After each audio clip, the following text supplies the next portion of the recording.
Hello friends, Karthigai தீபத்துக்கு நம்மளும் கொஞ்சம் டிஃப்ரெண்ட்டாக செய்யலாமேன்னு டக்குன்னு ஒரு ஐடியா தோணுச்சு. ஏரியல் டப்பா, அந்த கம்ஃபர்ட் டப்பாவில் விளக்கு வைக்கிற ஸ்டாண்ட் மாதிரி செஞ்சுட்டு நான் டைல்ஸில் அப்படியே ஹூக் பண்ணி விடலான்ட்ருக்கேன் நைட்டுக்கு.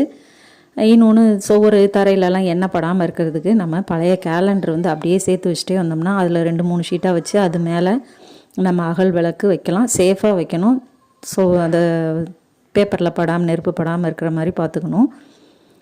இந்த மாதிரி நம்மளாக ஒரு வீட்டிலே செஞ்சு சுவரில் மாட்டி பார்க்குறப்போ ஒரு அழகாக இருக்கும். இது விளக்கு ஏற்றிட்டு பார்க்குறப்போ சூப்பராக இருக்கும். நைட்டு போல் நான் டைல்ஸில் கார் பார்க்கிங்கில் கிராஸ் ஆட்டத்தில் வைக்கலான்ட்டு இருக்கேன். இது நேற்று ஏற்றின பரணி தீபம், அது நெய் விளக்கு ஏற்றினது. இந்த புது உறவு எங்கள் வீட்டில் இந்த ஸ்டாண்டு வச்ச விளக்கு ஒன்று, பஞ்சமுக விளக்கு. இன்னொன்று ஒரு சின்ன அகல் வச்சது, அது ஒரு 2 ஸ்டாண்டு விளக்கு. இதெல்லாம் ரெடி பண்ணி வச்சாச்சு. எல்லாமே நம்ம முன்னாடியே ரெடி பண்ணிட்டோம்னா ஈஸியாக இருக்கும். ஈவினிங் விளக்கு ஏற்றுறதுக்கு எண்ணெய் எல்லாம் ஊற்றிட்டேன். இந்த திரி போட்டு ரெடி பண்ணி வைக்கணும். ஒரு தட்டில் எண்ணெய் ஊற்றினேன். அதுக்குள்ளே சரி ஒரு டக்குன்னு ஒரு வீடியோ எடுத்துடலாம் அப்படின்ட்டு எடுத்துகிட்ருக்கேன்.